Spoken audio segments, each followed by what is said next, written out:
বিশ্ব বাংলা 24 বিশ্বায়নে বাঙালিয়ানা।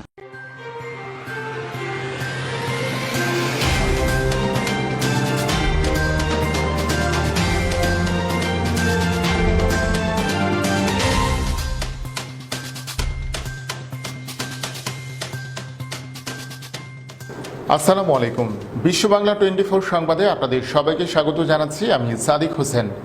বিশ্ব বাংলা 24-এর সর্বশেষ সংবাদ দেখতে পাবেন বিশ্ব বাংলা 24 ইউটিউব এবং ফেসবুক পেজে। প্রথমে জানিয়ে দিচ্ছি সংবাদ শিরোনামগুলো। নারায়ণগঞ্জে মসজিদে বিস্ফোরণের ঘটনায় মৃতের সংখ্যা বাড়ছে, তল্লায় শোকের মাতম। ভারতে 24 ঘন্টায় 90,000-এর বেশি করোনা আক্রান্তের নতুন রেকর্ড। করোনা রোগীর সংখ্যা 8,62,000 ছড়িয়েছে। করোনা রোগী শনাক্ত করবে কুকুর, আফ্রিকার দেশ নামিবিয়ার উদ্যোগ শুরু। পাকিস্তানের বেলুচিস্তানে পিটিভির এক নারী সাংবাদিককে গুলি করে হত্যা, সন্দেহভাজনদের মধ্যে নিহতের স্বামীর নাম। ক্যালিফোর্নিয়ায় দাবানলে আটকে পড়া 1.5 শতাধিক মানুষ উদ্ধার, অন্তত 12 জন আহত। ট্রাম্প জাতীয় নিরাপত্তার জন্য হুমকি, মন্তব্য সাবেক FBI কর্মকর্তার। প্রেসিডেন্টের চাপের কারণে তাকে বরখাস্ত করা হয় দাবি। বিশ্বসেরা 10 চিন্তাবিদদের তালিকায় বাংলাদেশের মেরিনা। জলবায়ু পরিবর্তনের কারণে সৃষ্ট সমস্যার বাস্তব সমাধানে কার্যকর অবদান। এবং ক্রিকেটারদের বাসায় গিয়ে হবে করোনা টেস্ট, নেগেটিভ রিপোর্ট আসলেই 21 সেপ্টেম্বর থেকে অনুশীলনে যোগ দেওয়ার অনুমতি।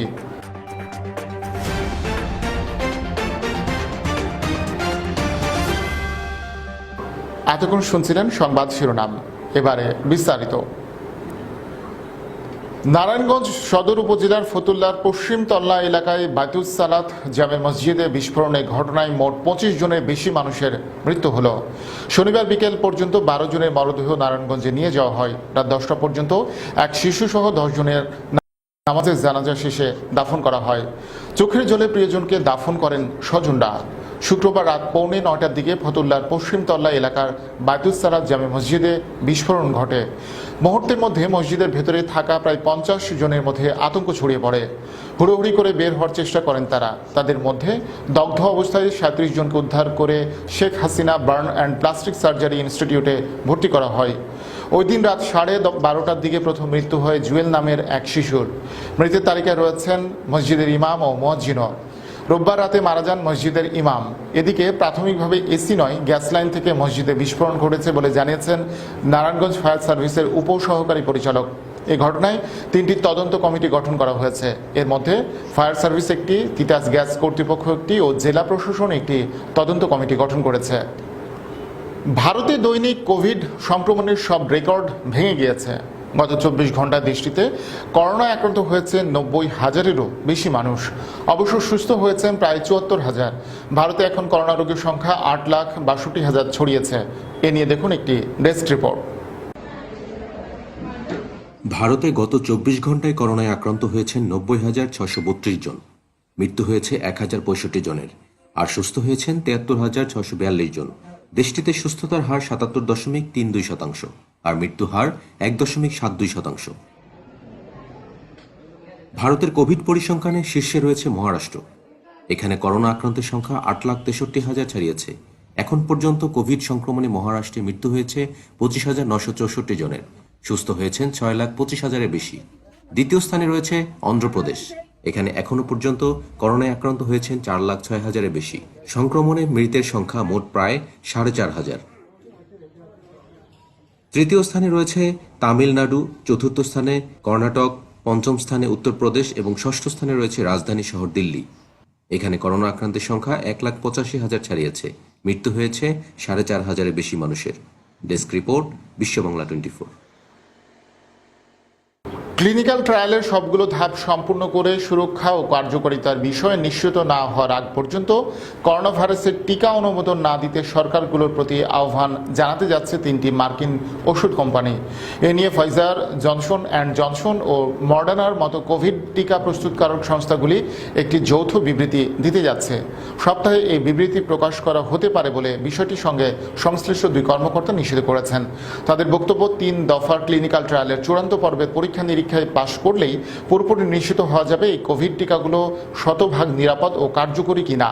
তা না হলে হিতে বিপরীত হওয়ার আশঙ্কাই বেশি। তারা আরও জানান, তাই যত তাড়াতাড়ি সম্ভব দেশে দেশে কোভিড টিকা নিয়ে পরীক্ষা নিরীক্ষা ও সেগুলো উৎপাদনের যে উদ্যোগ শুরু হয়েছে তা যাতে অবিবেচকের সিদ্ধান্তে পর্যবেসিত না হয়, সেই জন্য ওই যৌথ বিবৃতি দেওয়ার কথা ভেবেছে ফাইজার, জনসন অ্যান্ড জনসন ও মডার্না। মার্কিন প্রেসিডেন্ট ডোনাল্ড ট্রাম্প ও তার প্রশাসন ৩রা নভেম্বরের নির্বাচনের আগেই করোনা টিকা বাজারে আনতে ব্যস্ত হয়ে পড়েছে। তবে বিশেষজ্ঞদের একাংশ বলছেন, সেই ভোট বৈতরণী পার হতেই কোভিড টিকা তড়িঘড়ি বাজারে এনে ফেলতে চাইছেন ট্রাম্প। করোনা রোগী শনাক্ত করবে কুকুর। বিষয়টি শুনতে অবাক লাগলেও এটি সত্যি। এমনই উদ্যোগ নিয়েছে নামিবিয়া। আফ্রিকার দেশ নামিবিয়া কোভিড-19 রোগী শনাক্ত করার কাজে প্রশিক্ষিত কুকুর ব্যবহার করবে। প্রিয় দর্শক, এ নিয়ে বিশেষ একটি প্রতিবেদনে দেখুন বিস্তারিত। নামিবিয়ায় করোনা রোগীর সংখ্যা ক্রমবর্ধমান হারে বাড়ছে। এমন পরিস্থিতিতে ইউনিভার্সিটি অব নামিবিয়ার পশু চিকিৎসা বিভাগ কুকুর ব্যবহার করে করোনা রোগী খুঁজে বের করার এক প্রকল্প হাতে নিয়েছে। করোনা ভাইরাসে আক্রান্ত রোগীদের দেহ থেকে বিশেষ এক ধরনের গন্ধ বের হয়, যেটি জার্মান শেপার্ড বা বিগল জাতের কুকুর সহজেই শনাক্ত করতে পারে বলে ধারণা করা হয়। ইউনামের রোগতত্ত্ব বিভাগের শিক্ষক কনরাড ব্রেইন বলেন, প্রকল্পটি মাস দুয়েক আগে শুরু হয়েছে। এর লক্ষ্য করোনা রোগী শনাক্তে সম্পূর্ণ নতুন ধরনের উপায় খুঁজে বের করা। তিনি বলেন, ফিনল্যান্ড এবং ফ্রান্সের সহযোগিতায় এসব কুকুরকে প্রশিক্ষণ দেওয়া হচ্ছে। কোনো মানুষ কোভিড পজিটিভ বা নেগেটিভ এই কুকুর দক্ষতার সাথে তা শনাক্ত করতে পারে বলে দেখা যাচ্ছে। প্রশিক্ষণ শেষ হলেই বিমান ও নৌবন্দরে এই কুকুরগুলোকে মোতায়েন করার পরিকল্পনা করা হচ্ছে। একই ধরনের উদ্যোগ নিয়ে মধ্য আমেরিকার দেশ কলম্বিয়া সফল হয়েছে বলে দাবি করা হচ্ছে। ফিনল্যান্ড এবং ফ্রান্সও একই লক্ষ্যে কাজ করছে। ব্রেইন বলছেন, নামিবিয়ায় করোনা রোগী শনাক্ত করতে এ ধরনের উদ্যোগ পুরো আফ্রিকা মহাদেশের মধ্যে প্রথম। তবে অস্ত্র বিস্ফোরক কিংবা মাদক শনাক্তের কাজে বহুদিন ধরেই কুকুর ব্যবহারের চল রয়েছে। প্রথম ধাপে কুকুরগুলোকে আদেশ নির্দেশ মেনে চলার প্রশিক্ষণ দেওয়া হয়। এরপর তাদের করোনা রোগী শনাক্ত করার প্রশিক্ষণ দেওয়া হয়। দ্য কনভারসেশন নামে শিক্ষক গবেষকদের একটি ওয়েবসাইট বলা হচ্ছে, সংযুক্ত আরব আমিরাত, চিলি, ব্রাজিল এবং বেলজিয়ামে করোনা রোগী শনাক্ত করার লক্ষ্যে কুকুরের প্রশিক্ষণ চলছে। আরব আমিরাতের বিমানবন্দরগুলোতে ইতিমধ্যেই প্রশিক্ষিত কুকুর ব্যবহার করে করোনার সংক্রমণ মোকাবেলায় সফল এসেছে বলে ওয়েবসাইটটি দাবি করেছে। ডেস্ক রিপোর্ট, বিশ্ব বাংলা 24। পাকিস্তানের বেলুচিস্তানে পিটিভির এক নারী সাংবাদিককে গুলি করে হত্যা করা হয়েছে। পুলিশ জানায়, শাহিনা শাহিন নামের ওই সাংবাদিককে নিজ বাড়িতেই হত্যা করা হয়। সন্দেহভাজনদের মধ্যে নিহতের স্বামীও রয়েছেন। পুলিশের তদন্ত কর্মকর্তা সিরাজ আহমদ বলেন, নারী সাংবাদিককে হত্যার ঘটনায় একটি মামলা দায়ের করা হয়েছে। হত্যাকারীকে গ্রেফতারে অভিযান চলছে। শাহিনা শাহিন পাকিস্তানের রাষ্ট্রীয় সম্প্রচার মাধ্যম পিটিভির একটি টক শোর উপস্থাপক এবং স্থানীয় একটি সাময়িকীর সম্পাদক। সোমবার সন্ধ্যায় তুরবাত এলাকায় তার নিজ বাড়িতে গুলি করা হয়। আশঙ্কাজনক অবস্থায় দুই ব্যক্তি তাকে হাসপাতালে নিয়ে আসেন। পরবর্তীতে পুলিশ জানতে পেরেছে ওই দুই ব্যক্তির একজন তার স্বামী। পরিবারের সদস্যরা সন্দেহভাজন হত্যাকারী হিসেবে শাহিনের স্বামীর কথা জানিয়েছেন। 6 মাস আগে আদালতে তাদের বিয়ে হয়। এরপর থেকে স্বামীর সঙ্গে বাস করছিলেন তিনি। সাংবাদিকদের জন্য বিপজ্জনক দেশ হিসেবে পরিচিত পাকিস্তান। 1992 সাল থেকে পাকিস্তানে অন্তত 61 জন সাংবাদিক নিহত হয়েছেন। যুক্তরাষ্ট্রের ক্যালিফোর্নিয়ায় ভয়াবহ দাবানলের কারণে আটকে পড়া 150 শতাধিক পর্যটককে উদ্ধার করা হয়েছে। হেলিকপ্টারে করে তাদের উদ্ধার করা হয়। এর মধ্যে অন্তত 12 জন আহত হয়েছেন। তাদের শরীর গুরুতরভাবে দগ্ধ হয়েছে। শুরুতে ফ্লেসনো কাউন্টি ফায়ার প্রোটেকশন ডিস্ট্রিক্ট এর এক টুইটে জানানো হয়, সামরিক হেলিকপ্টারে করে 63 জনকে উদ্ধার করা হয়েছে। সেখান থেকে তাদেরকে ফ্রেসনো ইয়োসেমিতে আন্তর্জাতিক বিমানবন্দরে নেওয়া হয়েছে। 163 জনকে উদ্ধার করা হয়েছে। তাদের মধ্যে হাসপাতালে নেওয়া হয়েছে 20 জনকে। উদ্ধার হওয়া মানুষদের রাখতে ফ্রেসনো কনভেনশন সেন্টারকে ব্যবহার করা হচ্ছে। ক্যালিফোর্নিয়াতে রেকর্ড পর্যায়ে তাপপ্রবাহ চলছে। সেখানকার তাপমাত্রা 47 ডিগ্রি সেলসিয়াসে পৌঁছেছে। গত 15 আগস্ট থেকে প্রায় 1000 জায়গায় দাবানল শুরু হয়েছে। শুক্রবার থেকে ফ্রেসনোর জঙ্গলে দ্রুতগতির দাবানল শুরু হয়েছে। এতে আটকা পড়েন নিকটবর্তী একটি জলাধার ক্যাম্পে থাকা পর্যটকরা। মহান মুক্তিযুদ্ধে 8 নম্বর সেক্টরের সেক্টর কমান্ডার অবসরপ্রাপ্ত লেফটেন্যান্ট কর্নেল আবু ওসমান চৌধুরীর মৃত্যুতে শোক সভা অনুষ্ঠিত হয়েছে। যুক্তরাষ্ট্র আওয়ামী লীগের উদ্যোগে স্বাস্থ্য সুরক্ষা বিধি মেনে 6 সেপ্টেম্বর জ্যাকসন হাইটসের 73 স্ট্রিটে শোক সভায় সভাপতিত্ব করেন সভাপতি ডক্টর সিদ্দিকুর রহমান। সভা পরিচালনা করেন ভারপ্রাপ্ত সাধারণ সম্পাদক আব্দুল সামাদ আজাদ। শোকসভায় সভাপতি ডক্টর সিদ্দিকুর রহমান বলেন, আবু ওসমান চৌধুরীর কৃতিত্বপূর্ণ অবদান জাতি চিরদিন কৃতজ্ঞতার সাথে স্মরণ করবে। উপস্থিত নেতাকর্মীদের মধ্য থেকে শোকসভায় বক্তব্য রাখেন প্রচার সম্পাদক হাজি এনাম, উপস্থিত নেতাকর্মীদের মধ্য থেকে শোক সভায় বক্তব্য রাখেন প্রচার সম্পাদক হাজি এনাম, উপদপ্তর সম্পাদক আব্দুল মালেক, সদস্য হোসেন রানা, আওয়ামী লীগ নেতা মোস্তফা আল্লামা, যুক্তরাষ্ট্র শ্রমিক লীগের সভাপতি আজিজুল হক খোকন, যুক্তরাষ্ট্র স্বেচ্ছাসেবক লীগের সভাপতি নুরুজ্জামান সর্দার, সৈয়দ কিবরিয়া রাকিব হোসেন, যুক্তরাষ্ট্র আওয়ামী ফোরামের সভাপতি হারুনুর রশিদ, সাবেক ছাত্রলীগ নেতা জেড এ জয়, হেলাল মিয়া, নান্টু মিয়া। দোয়া পরিচালনা করেন ইমাম কাজী কাইয়ুম। শোকসভায় আবু ওসমান চৌধুরীর বিদেহী আত্মার শান্তি কামনা করা হয়। প্রিয় দর্শক, খবরের পর জানিয়েছি ছোট্ট একটি বিরতি, ফিরছি এক্ষুনি, সাথেই থাকুন।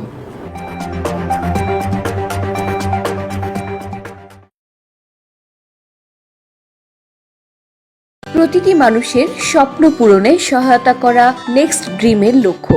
আমাদের প্রতিনিধিরা ক্রমাগত আপনার উন্নতিকল্পে কাজ করে যাচ্ছে। বিনা পরিশ্রমে সম্পদশালী হওয়ার জন্য আজই আমাদের সাথে যোগাযোগ করুন। আমাদের ঠিকানা 372372 জ্যাকসন হাইটস, নিউ ইয়র্ক 11372।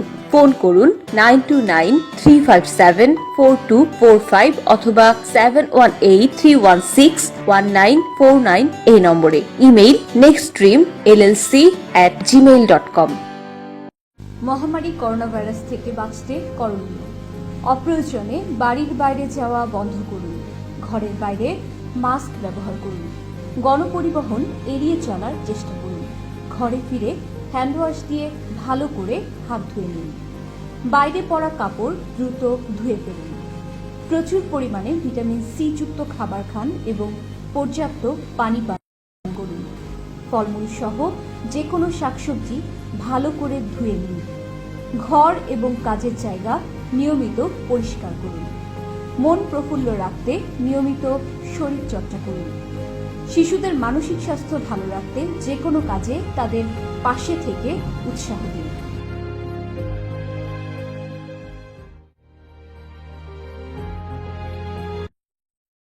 বিশ্ব বাংলা 24 আমাদের নিউ ইয়র্কে, এবং আমি আশা করব ওনারা আমাদের গঠনমূলক চিন্তা ভাবনা, আমাদের বর্তমান পরিস্থিতি সবকিছু অত্যন্ত সুন্দরভাবে তুলে ধরবেন। আমরা ওদের শুভকামনা করছি।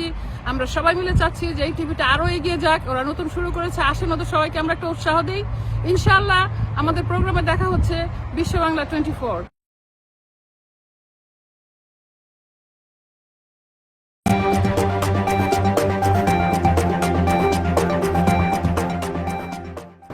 বিরতির পর সবাইকে আরও একবার স্বাগত জানাচ্ছি বিশ্ব বাংলা 24 সংবাদে। বন্যা ও ভারী বৃষ্টিপাতের ফলে প্রায় 100 মানুষের মৃত্যু হয়েছে সুদানে। ডুবে গেছে লক্ষাধিক বাড়িঘর। দেশ জুড়ে ইতিমধ্যে প্রাকৃতিক দুর্যোগের ঘোষণা করেছেন সুদানের কর্তৃপক্ষ। পরিস্থিতি আরও খারাপ হওয়ায় সারা দেশে 3 মাসের জরুরি অবস্থাও জারি করা হয়েছে। সুদানের প্রতিরক্ষা ও সুরক্ষা কাউন্সিলের বৈঠকের পর কর্তৃপক্ষ 3 মাসের জরুরি অবস্থা ঘোষণা করে। প্রতিবেশী দেশ ইথিওপিয়ার অতি ভারী মৌসুমী বৃষ্টিপাতের ফলে আগস্ট মাস থেকেই বন্যা পরিস্থিতির সৃষ্টি হয়েছিল। ওই সময় নীল নদেও পানি 17.5 মিটার বৃদ্ধি পায়, যা সুদানের সেচ মন্ত্রণালয়ের মতে এই শতাব্দীর সর্বোচ্চ রেকর্ড। 1988 সালে বিধ্বংসী বন্যায় সুদানের বেশ কয়েকটি জায়গায় কয়েক হাজার ঘরবাড়ি ধ্বংস হয়েছিল। বাস্তুহারা হয়েছিল প্রায় 1 কোটি মানুষ। গত 2 সপ্তাহে বৃষ্টিতে যথেষ্ট খারাপ অবস্থা রাজধানী খার্তুমের। নীলনদের জল বিপদসীমার উপর দিয়ে বয়ে যাওয়ায় অনলাইনে এলাকার মানুষকে সতর্ক থাকার নির্দেশ দিয়েছেন প্রশাসন। নগরীর বেশ কয়েকটি জেলায় বাসিন্দারা নিজস্ব উদ্যোগে ব্যারিকেড তৈরি করেন। আটকে থাকা বন্যার পানি বের করে দেওয়ার জন্য খাল কাটতেও দেখা গেছে স্থানীয়দের। বন্যার ফলে রাস্তাঘাট বিচ্ছিন্ন হয়ে যাওয়ায় দেশের বেশ কিছু অঞ্চলে আটকে রয়েছে সাধারণ মানুষেরা। দুর্গত মানুষজনদের কাছে ত্রাণ পৌঁছে দিতে এবং জলমগ্নদের রাজধানী খার্তুমে সরিয়ে নিয়ে যাওয়ার জন্য সেনাবাহিনী মোতায়েন করেছেন সুদান সরকার। যুক্তরাষ্ট্রের জাতীয় নিরাপত্তার জন্য প্রেসিডেন্ট ডোনাল্ড ট্রাম্পকে হুমকি হিসেবে অভিহিত করেছেন দেশটির FBI এর বরখাস্তকৃত সাবেক কর্মকর্তা পিটার স্ট্রো। নতুন একটি বইয়ে ট্রাম্পকে জাতীয় হুমকি হিসেবে উল্লেখ করেছেন FBI এর এই সাবেক কর্মকর্তা। 2016 সালে মার্কিন প্রেসিডেন্ট নির্বাচনে রুশ হস্তক্ষেপের অভিযোগের তদন্ত করছিলেন FBI এর সাবেক কর্মকর্তা পিটার। সেই স্মৃতি উল্লেখ করে বইয়ে লিখেছেন, রাশিয়ার মতো বিরোধীদের কাছ থেকেও রাজনৈতিক সহায়তা মেনে নেওয়ার ইচ্ছে ছিল প্রেসিডেন্ট ট্রাম্পের। পিটার তার বইয়ে লিখেছেন, এটা দেশপ্রেমিকের কাজ নয়, এটা দেশপ্রেমের বিপরীত। 2016 সালের নির্বাচন নিয়ে প্রেসিডেন্টের সমালোচনা করায় তাকে বরখাস্ত করতে ট্রাম্প FBI এর ওপর রাজনৈতিক চাপ প্রয়োগ করেন বলে দাবি করেন পিটার। প্রেসিডেন্টের চাপের কারণে তাকে বরখাস্ত করা হয়েছে বলেও মন্তব্য করেছেন তিনি। নির্বাচনে রুশ হস্তক্ষেপের অভিযোগের ব্যাপারে গঠিত তদন্ত দলে ছিলেন পিটার। 2017 সালে গ্রীষ্মে সাবেক বিশেষ পরামর্শক রবার্ট মুয়েলার তাকে সরিয়ে দেন। প্রেসিডেন্ট ট্রাম্পের কাছ থেকে আসা রাজনৈতিক চাপের কারণে চাকরিচ্যুত করা হয়েছে অভিযোগ এনে 2018 সালে দেশটির বিচার বিভাগে মামলা করেন পিটার। প্রেসিডেন্ট আলেকজান্ডার লুকাশেস্কো বিরোধী নতুন বিক্ষোভে উত্তাল হয়ে উঠেছে ইউরোপের দেশ বেলারুশ। দেশটির নিরাপত্তা বাহিনীর ব্যাপক উপস্থিতি উপেক্ষা করে হাজার হাজার মানুষ রাজধানী মিনস্কে বিক্ষোভে জমায়েত হতে শুরু করেছেন। জলকামানের পাশাপাশি বিভিন্ন ধরনের প্রতিবন্ধকতা সামগ্রী নিয়ে রাজধানীর বিভিন্ন সড়ক বন্ধ করে দিয়েছে নিরাপত্তা বাহিনী। পরিস্থিতি নিয়ন্ত্রণে আনতে মিনস্কে দাঙ্গা পুলিশও মোতায়েন করা হয়েছে, কিন্তু নিরাপত্তা বাহিনীর কড়াকড়ি উপেক্ষা করে হাজারো মানুষ বিক্ষোভ করেছেন। পুলিশের সঙ্গে সংঘর্ষে বেশ কয়েকজনের আহত হওয়ার খবরও পাওয়া গেছে। এছাড়া পুলিশ বেশ কয়েকজন বিক্ষোভকারীকেও আটক করেছে। প্রেসিডেন্ট আলেকজান্ডার লুকাশেস্কোর পদত্যাগের দাবিতে বিক্ষোভ করেছেন দেশটির হাজার হাজার মানুষ। এক মাস আগে দেশটির নির্বাচনে ব্যাপক জালিয়াতি করে লুকাশেস্কো পুনরায় নির্বাচিত হয়েছেন বলে অভিযোগ করেছেন বিক্ষোভকারীরা। এই নির্বাচন বাতিলের দাবিতে সহিংস বিক্ষোভ শুরু হয়। বিরোধী দলীয় নেতাকর্মীদের দমনের অভিযোগ উঠেছে দেশটির সরকারের বিরুদ্ধে। গত মাসের নির্বাচনের পর থেকে এখন পর্যন্ত দেশটিতে বিক্ষোভ সহিংসতায় অন্তত 4 জনের প্রাণহানি ও আরও শত শত মানুষ আহত হয়েছেন। প্রিয় দর্শক, এবারে বিশেষ সংবাদ। জলবায়ু পরিবর্তনের কারণে সৃষ্ট সমস্যার বাস্তব সমাধানের উপায় নিয়ে কাজ করে ব্রিটিশ ম্যাগাজিন প্রসপেক্টের বিশ্বসেরা 50 চিন্তাবিদের তালিকায় শীর্ষ 10-এ স্থান করে নিয়েছেন বাংলাদেশের স্থপতি মেরিনা তাবাসসুম। ব্রিটিশ এই ম্যাগাজিনের শীর্ষ 10 চিন্তাবিদের তালিকায় মেরিনার অবস্থান তৃতীয়। গত 2রা সেপ্টেম্বর ভোটাভুটির মাধ্যমে 50 থেকে শীর্ষ 10 চিন্তাবিদ নির্বাচিত করা হয়। এই তালিকায় সবার উপরে আছেন ভারতের কেরালা অঙ্গরাজ্যের স্বাস্থ্যমন্ত্রী কে শৈলজা। এর আগে গত জুলাইয়ে ব্রিটিশ এই সাময়িকী শীর্ষ 50 চিন্তাবিদের তালিকা তৈরি করে। সেখান থেকে ভোটাভুটির মাধ্যমে শীর্ষ 10 জনকে বেছে নেওয়া হয়। এই তালিকায় শীর্ষে আছেন ভারতের দক্ষিণাঞ্চলীয় অঙ্গরাজ্য কেরালার কমিউনিস্টপন্থী নারী স্বাস্থ্যমন্ত্রী কে শৈলজা। করোনা ভাইরাস মোকাবিলায় সফলতা দেখিয়ে বিশ্বজুড়ে ব্যাপক প্রশংসিত হয়েছেন তিনি। এরপরই শীর্ষ চিন্তাবিদের এই তালিকায় দ্বিতীয় স্থানে রয়েছেন নিউজিল্যান্ডের প্রধানমন্ত্রী জেসিন্ডা আর্ডার্ন। উদার নীতি নিয়ে প্রথম দফায় করোনা ভাইরাস মহামারী মোকাবিলায় সফল হয়েছেন তিনি। কিউই এই প্রধানমন্ত্রীর পর তৃতীয় স্থানে রয়েছে বাংলাদেশি স্থপতি মেরিনা তাবাসসুম। প্রসপেক্ট বলছে, স্থপতি মেরিনা তাবাসসুম জলবায়ু পরিবর্তনের মতো এক বাস্তব সমস্যার দিকে মনোনিবেশ করেছেন। জলবায়ু পরিবর্তনের ফলে পানির উচ্চতা বৃদ্ধি পেলে সেখানে কিভাবে নিরাপদে থাকা যাবে সেই অনুযায়ী ঘরবাড়ি নকশা করেছেন তিনি। প্রসপেক্ট বলছে, বাংলাদেশের রাজধানী ঢাকায় বাইতুর রৌফ নামের একটি মসজিদের নকশা করেছেন মেরিনা। সুলতানি আমলের স্থাপত্যের আদলে এই মসজিদটির শৈল্পিক নকশা করে মেরিনা তাবাসসুম 2016 সালে স্থাপত্যের দুনিয়ায় অত্যন্ত সম্মানজনক আগা খান পুরস্কার লাভ করেন। মসজিদটি রাজধানীর দক্ষিণখান থানার ফায়দাবাদে অবস্থিত। মসজিদটির স্থাপত্যের বিশেষ দিক হল এর বায়ু চলাচল ব্যবস্থা ও আলোর চমৎকার বিচ্ছুরণ মসজিদের পরিবেশকে অনন্য করে তুলেছে। প্রায় 754 বর্গমিটারের মসজিদটিতে পরিচিত মিনার নেই। চারিদিকে 8টি পিলারের উপর এটি নির্মিত। প্রিয় দর্শক, এবারে খেলার খবর। কথা ছিল 18 সেপ্টেম্বর থেকে সবার বাসায় বাসায় গিয়ে করোনা টেস্ট শুরু হবে। সেই টেস্টে যাদের নেগেটিভ রিপোর্ট আসবে কেবল তারাই 21 সেপ্টেম্বর থেকে অনুশীলনে যোগ দিতে পারবেন। কিন্তু সেই সিদ্ধান্ত পাল্টে গেছে। এখন 18 সেপ্টেম্বরের পরিবর্তে 11 দিন এগিয়ে আনা হয়েছে ক্রিকেটারদের করোনা টেস্ট। আগামীকাল 7 সেপ্টেম্বর সোমবার থেকে শুরু হচ্ছে ক্রিকেটারদের কোভিড-19-এর স্যাম্পল কালেকশন। সোমবার থেকে ক্রিকেটারদের বাসায় বাসায় গিয়ে শুরু হবে করোনার স্যাম্পল নেওয়া। আগামী 21 সেপ্টেম্বর থেকে শ্রীলঙ্কা সফরের প্রস্তুতি শুরুর পরিকল্পনা রয়েছে বিসিবির। তারই প্রস্তুতি হিসেবে ক্রিকেটারদের এই করোনা টেস্ট। প্রিয় দর্শক, এর মধ্য দিয়ে শেষ করছি বিশ্ব বাংলা 24 সংবাদ। তবে সংবাদ শেষ করার আগে শিরোনামগুলো জানিয়ে দিচ্ছি আরও একবার। নারায়ণগঞ্জে মসজিদে বিস্ফোরণের ঘটনায় মৃতের সংখ্যা বাড়ছেই, তল্লায় শোকের মাতম। ভারতে 24 ঘন্টায় 90,000-এর বেশি করোনা আক্রান্তের নতুন রেকর্ড। করোনা রোগীর সংখ্যা 8,62,000 ছড়িয়েছে। করোনা রোগী শনাক্ত করবে কুকুর, আফ্রিকার দেশ নামিবিয়ার উদ্যোগ শুরু। পাকিস্তানের বেলুচিস্তানে পিটিভির এক নারী সাংবাদিককে গুলি করে হত্যা, সন্দেহভাজনদের মধ্যে নিহতের স্বামীর নাম। ক্যালিফোর্নিয়ায় দাবানলে আটকে পড়া 1.5 শতাধিক মানুষ উদ্ধার, অন্তত 12 জন আহত। ট্রাম্প জাতীয় নিরাপত্তার জন্য হুমকি, মন্তব্য সাবেক FBI কর্মকর্তার। প্রেসিডেন্টের চাপের কারণে তাকে বরখাস্ত করা হয় দাবি। বিশ্বসেরা 10 চিন্তাবিদদের তালিকায় বাংলাদেশের মেরিনা, জলবায়ু পরিবর্তনের কারণে সৃষ্ট সমস্যার বাস্তব সমাধানে কার্যকর অবদান। এবং ক্রিকেটারদের বাসায় গিয়ে হবে করোনা টেস্ট, নেগেটিভ রিপোর্ট আসলেই 21 সেপ্টেম্বর থেকে অনুশীলনে যোগ দেওয়ার অনুমতি।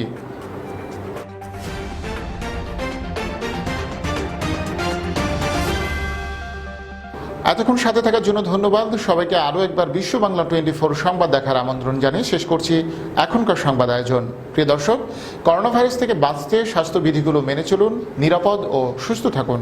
আল্লাহ হাফেজ।